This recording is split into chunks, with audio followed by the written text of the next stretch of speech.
way out. That is why historically you do not target other nations' leaders, because then there's no off-ramp. Okay? So by targeting Larijani, the Israelis and the Americans have ensured that there will be no off-ramp now. This war we fought to the bitter end. And unfortunately, as we discussed previously, that is the objective here. The Israelis and the Americans are interested in maximalist aims to destroy Iran permanently. Okay? And the Iranians are also maximalists in that they want to destroy the global economy permanently in order to restructure reality itself. All right, okay. So this leaves us with three major questions that I want to look at today. خب همونطور که دیدیم دوستان تو قسمت اول من بهتون توضیح دادم که چرا یک جنگ به مثلا از بین بردن رهبرهاش روی میاره. وقتی یک جنگی داره رهبرهای طرف مقابلشو مثلا ترور میکنه، از بین میبره، میکشه و اینا، یعنی که اون جنگ دیگه مذاکره توش باقی نمونده و از این جنگ یک نفر بیرون میاد. و همونطوری که پروفسور ژینگ تو این قسمت داره توضیح میده که اهداف همون کشوره نابودی مطلق ایران هست و اهداف ایرانم نابودی اقتصاد جهانی هست، چون که حالا زورش به مثلا اون کشور یا آمریکا که نمیرسه، ولی حداقل زورش به اقتصاد دنیا میرسه. بریم بقیه شو. Hey, okay? The first big question is, how are these leaders dying? It's not that easy to kill a leader, right? Because he's protected by security. And usually there are two ways to figure out where the leader is, okay? There's human intelligence, called HUMINT, and there's signal intelligence, called SIGINT. Okay? Human intelligence, signal intelligence. Signal intelligence just means electronic eavesdropping, where I listen in on your telephone calls, where I track your IP address, okay? And the Israelis and Americans are obviously very sophisticated in that. And the Americans and the Israelis are saying that we are using electronic surveillance in order to track these people down. I don't think that's convincing. I think the most important source, most reliable source of information is human intelligence, having spies embedded in local networks to spot for you where they are, okay? That's the best way to figure out where they are.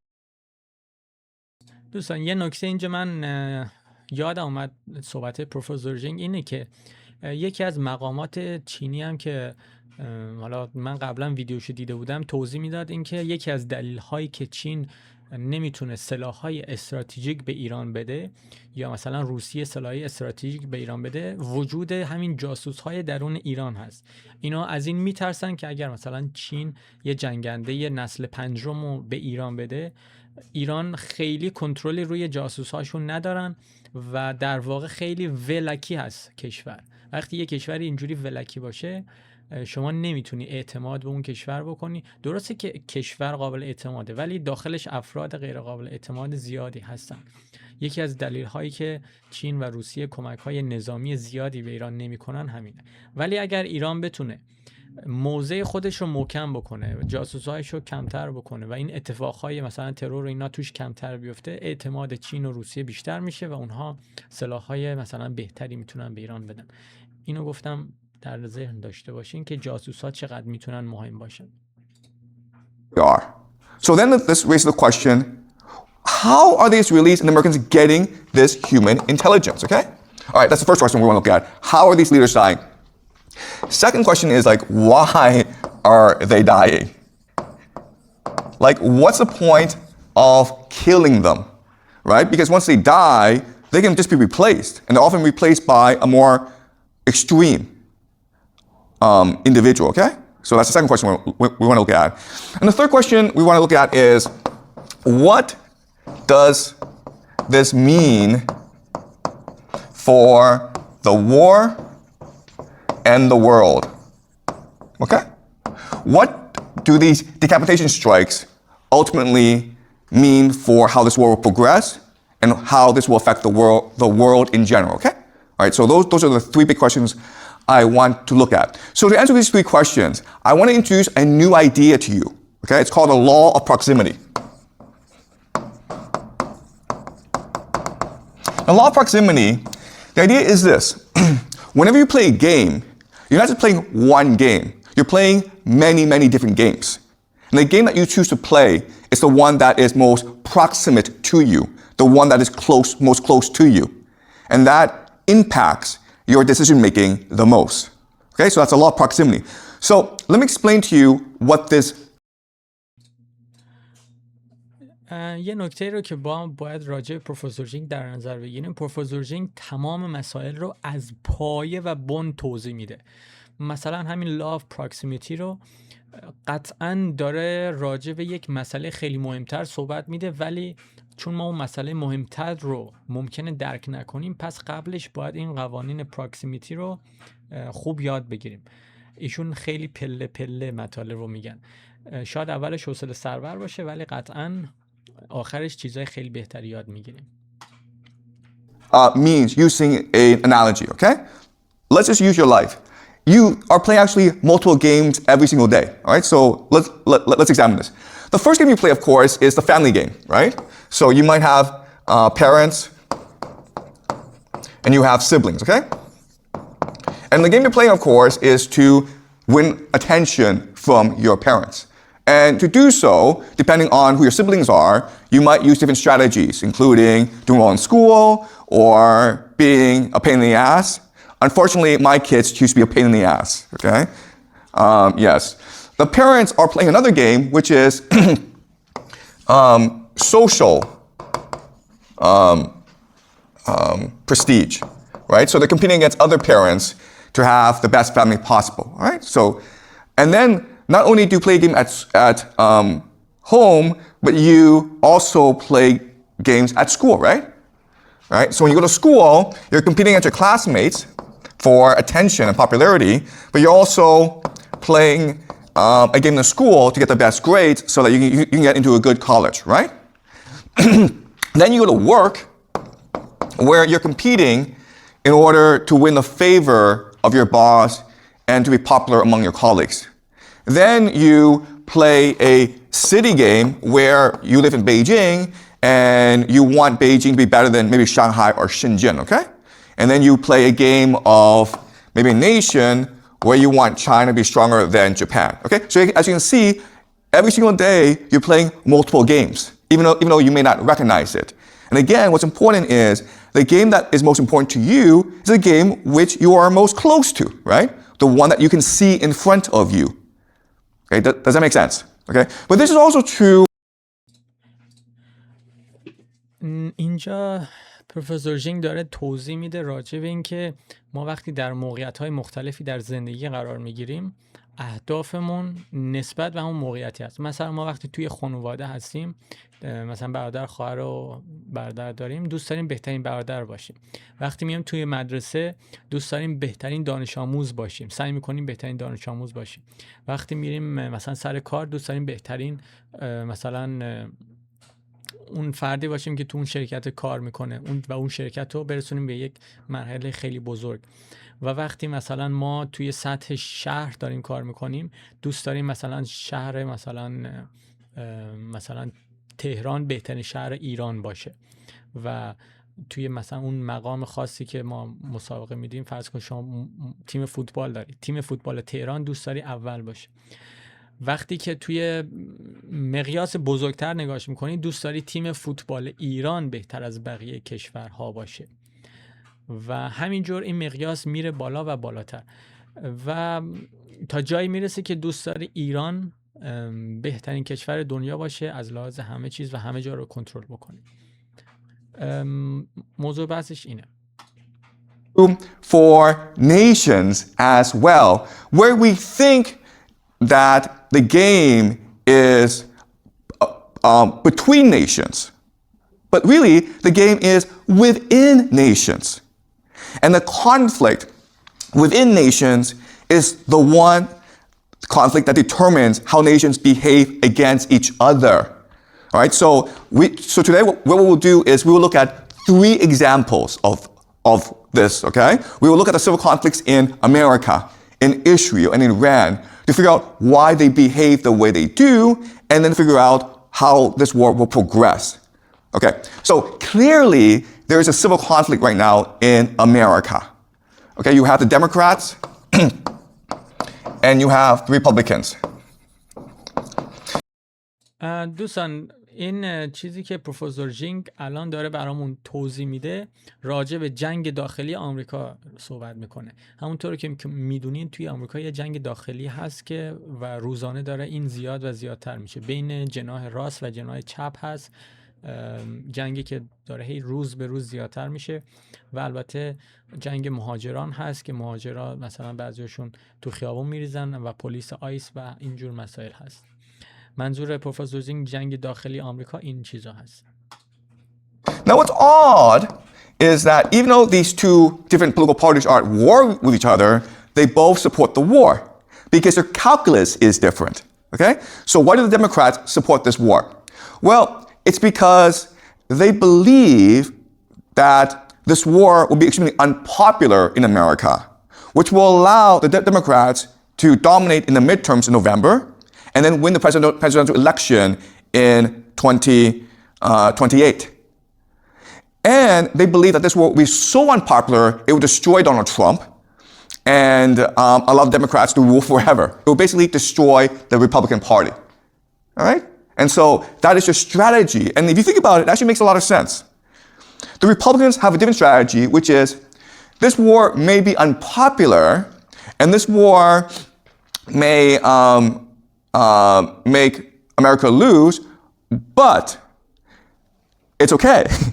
Why?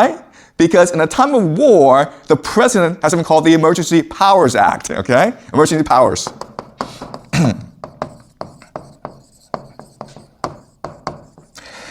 Emergency powers allows the president to essentially suspend the Constitution and to suspend or delay elections.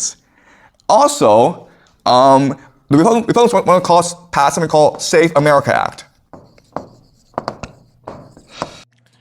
خب دوستان من یک توضیح راجع به این امرجنسی پروپوز بدم. این در واقع توی آمریکا این جنگ داخلی رو به وجودش آوردن. حالا یه گروه چپگراها، راستگراها یا هر چی بوده یا مثلا اصلا یه گروه دیگه که احتمالاً اونجوری که پروفسور جینگ میگه اینه که بخوان از این قانونی که توی قانون اساسی آمریکا وجود داره استفاده بکنن و انتخابات رو یه جورایی عقبش بندازن. Okay? The Save America Act, which means that if you are a voter, you must present ID in order to vote. And you think that this is reasonable, but historically, the idea of checking ID is a way to discriminate against minorities, right? To have police officers there to scare minorities. And that's traditionally how racism was enforced in America, okay? So in other words, the Republicans have many different strategies of either cheating or manipulating the elections. They could also, I just say this, but if the war is going really badly, what they will do is call a national draft and cancel the elections, okay? All right, so these are two different strategies going on. But as you can see, this is not really about America defeating Iran. This is really about the Democrats or Republicans trying to obtain power and keep it, okay? یه نکته که اینجا پروفسور جینگ گفت درون آمریکا جنگی که شکل گرفته جنگ برای این نیست که ایران رو شکست بدن، جنگ برای اینه که کی داخل آمریکا قدرت رو در دست داشته باشه و کنترل بکنه و بین ریپابلیکن و دموکرات اینجوریه. جوری که پروفسور جینگ گفت ریپابلیکن ها برنامه دارن که دو تا کار بکنن. یکی استفاده از قانون سیو امریکا اکت، یعنی موقع رأی دادن کارت شناسایی رو بخوان. این باعث میشه که خیلی از مردم که حالا دوست ندارن مثلا هویتشون فاش بشه، توی آمریکا اینجوریه که مردم خیلی راحت نیستن هویتشون توی جاهایی مثل اینجوری زیاد فاش بشه. این باعث میشه که خیلی‌ها نرن رأی بدن. مورد دوم امرجنسی پروپوز هست که ایشون گفتن که اگر این فعال بشه ممکنه که اصلا انتخابات عقب بیفته. و اینجوری باعث میشه که ریپابلیکن ها توی قدرت باقی بمونن و حالا جنگ هست یا هر چیزی هست رو ادامهش بدن. All right. But what's important for us to understand is that it's not just about the Democrats and Republicans at war with each other. There's actually a much deeper divide in America, okay? And this divide is a conflict between the elite and the counter-elite. Remember how we introduced the idea of elite overproduction, right? This is the Peter Turchin idea. And he argues that what leads to civil war is that you have too many elite who want to be the ones in power. Power is a zero-sum game, and therefore, when you have elite overproduction, they have to go to war against each other in order to have the power. Okay? And so, what's دوستان منظور پروفسور جینگ از going on? الیت، منظور پروفسور جینگ از افراد الیت، افرادی هستن که توی آمریکا پولدار هستن، مثلا ایلان ماسک، مثلا جف بیزوس، مثلا بیل گیتس. این افراد رو بهشون میگن الیت.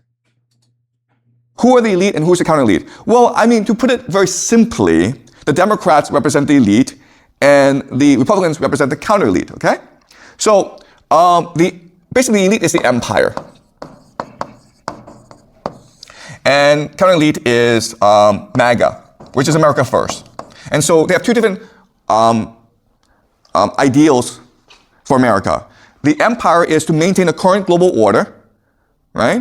And MAGA is to retreat back into the Western Hemisphere and focus on Americans' core national interests.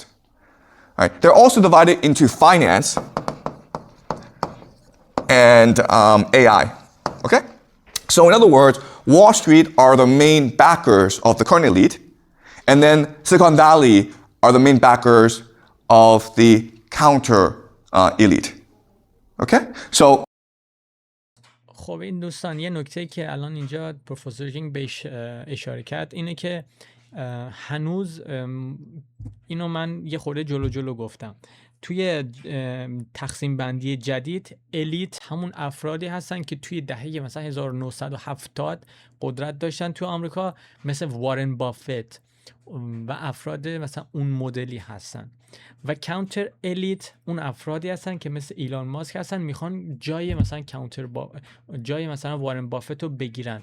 جنگ بین وال استریت هست، یعنی اون افرادی که با مثلا املاک پول در میوردن، با استاک پول در میوردن و با مثلا کارخونه داری پول در میوردن. جنگ بین اونا هست و کسایی که با مثلا گوگل پول در میارن، دیجیتالی پول در میارن، با هوش مصنوعی پول در میارن و توی سیلیکون ولی هستن. هر چیزی که دیجیتالی باشه میشه تو کاتگوری کانتر الیت. اینو من تصحیح میکنم اینجا. these people are interested in maintaining the status quo. They are interested in a revolution. Right? And so this is the main divide in America that will eventually lead to a civil war, like an actual civil war, okay? But right now, they're fighting over foreign policy. So I will discuss this more in the future, okay? But I present to you now. So let me give you a concrete example of why they're fighting. Why are people in finance fighting with people in AI? And there's a very good reason. Because if you're able to control Washington, D.C., if you're able to control the levers of government, you're able to make a lot of money for yourself, okay? So let's look at this concretely. Okay, what people don't really understand is that both finance and AI are bubbles that will burst. They're parasites, okay? So finance is a parasite because there's something called the private credit bubble, all right? Private credit bubble, the idea of private credit is very simple. Rather than banks issuing loans to companies, companies privately issue loans to other companies. And you would think that these companies would be very careful with who they lend to and how much they lend to, right?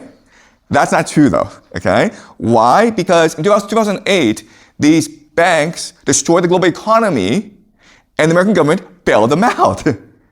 Right? They suffered no consequences. This idea of moral hazard. If you do not suffer consequences,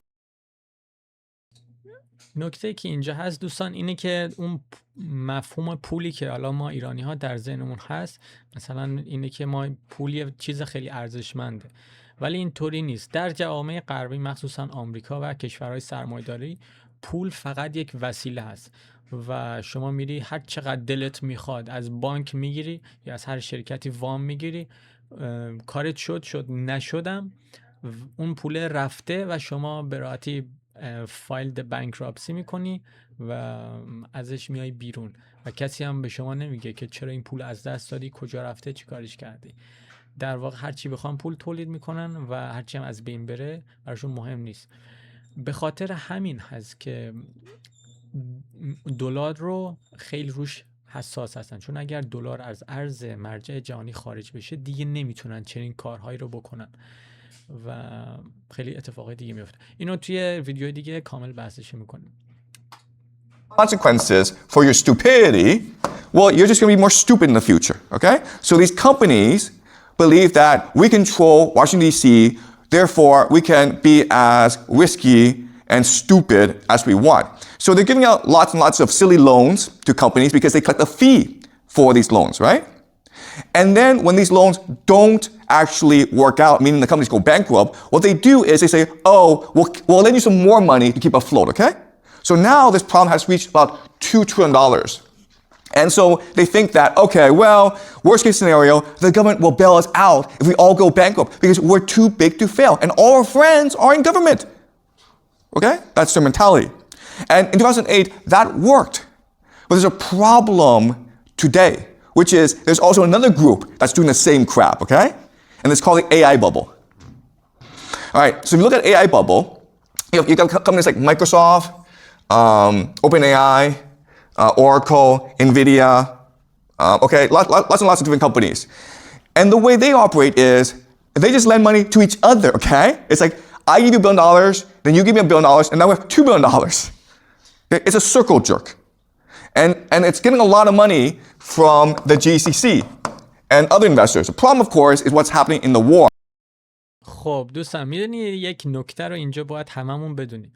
کل اقتصادی که آمریکا داره میبره جلو، شما اگه برین آمریکا میبینین که خیابونای خوشگلی داره، ساختمانای بلندی داره، شرکت‌های زیادی داره و همینجوری میبینین که پول همه جا داره، مردم توی پول شنا میکنن.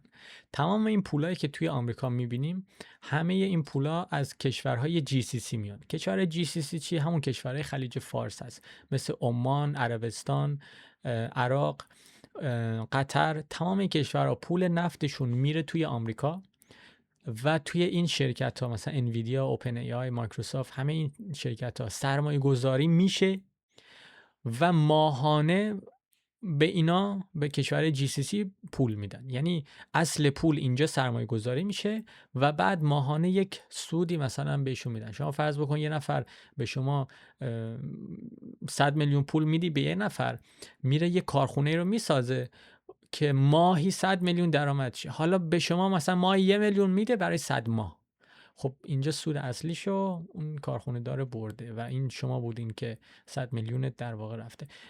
مبحثش خیلی طولانی است ولی خواستم این در نظرتون باشه که چقدر مهمه کشورهای عربی و نفتشون و فروش نفتشون در جلو بردن اقتصاد آمریکا. Right? So if the GCC can no longer put more money into this bubble, then eventually this bubble will have to burst. اینجا میگه که وقتی پولی که کشور GCC یا نفتشون به آمریکا نرسه، این باعث میشه که تمام این شرکت ها ورشکست بشن و به کل پی آمریکا و پی مایه آمریکا از هم بپاشه و یهویی همه چی سقوط بکنه، که الان داره این اتفاق تقریبا میفته. چون توی مثلا کشور GCC که الان ما میبینیم، ایران به همشون حمله کرده، تنگه هرمز هم بسته هست و عملا پولی دیگه به آمریکا نمیره و این کشورها هستن که به زودی ورشکسته میشن. حالا ببینیم بقیهش پروفسور ژینگ چی میگه. Why? Because we control Trump. We control the White House. We are the stock market. Therefore, Washington, D.C. will bail us out. Okay? So that's the war going on, where you have two parasitic forces, the finance sector and the tech sector, and they are all looking for government bailouts when their bubble bursts. But the government doesn't have infinite money. It can only bail out one side, right? So they're going to fight over the government. They're going to fight over who bails who out, okay? If the Democrats can win the House and the presidency in 2028, then the private credit people will get bailed out. But if Trump and his people stay in power in 2028, then the AI people will get bailed out, okay? So that's دوستان فهمیدین چی شد؟ در واقع جنگی که توی آمریکا الان داره جنگ داخلیش هست بر سر اینه که چه کسی بر قدرت بمونه. اون کسایی که با پول کردیت کارت به مردم مثلا پول دادن، مورگیج دادن و کسایی هستن که پول کاغذی رو در دست دارن یا کسایی هستن که پول دیجیتال رو در دست دارن توی زمینه تک هستن. چون قرار هست این دو بخش سقوط بکنه و فقط دولت میتونه یکیشو نجات بده. حالا بحث سر اینه که اگر که اون ریپابلیکن ها ببرن، تیم ترامپ ببره، باعث میشه که شرکت های AI زیر آب نرن، مثلا انویدیا، مثل اوپن AI، مثل تسلا، مثلا ایلان ماسک، مثل اپل، کلا هر شرکتی که تکنولوژی توش هست، تک سکتور. اگر که دموکرات‌ها رأی بیارن توی انتخابات 2028 باعث میشه که اون حباب هوش مصنوعی بترکه و سهامشون افت کنه، ولی در ازاش اون که شرکت‌هایی که مثلا توی فایننس سرمایه گذاری کردن، مثلا شرکت‌هایی که توی بیمه هستن، توی مثلا مورگیج هستن، توی املاک هستن، کشوری که کلاسیک هستن در واقع، یعنی کالایی رو به شما میدن که قابل لمس باشه، دولت میره از اونا حمایت میکنه و اونها رو نمیذاره زیر آب بره. پس در واقع اینجا دعوا بین تکنولوژی و سرمایه هست که سرمایه دارها بتونن ببرن قدرت آمریکا رو یا تکنولوژی دارها. خیلی جالبه. That's the civil war going on in America right now. We'll discuss this more later in the future, but I just present to you right now, okay? And then, of course, you have the Israelis, Israel. People don't. خب دوستان، من اینو ادامه شد توی بخش سوم میدیم. ویدیو داره تقریبا میشه 30 دقیقه. بخش دومو پایان میدیم همینجا. از این به بعدش رو بخش سوم شروع میکنیم. میبینمتون توی بخش سوم.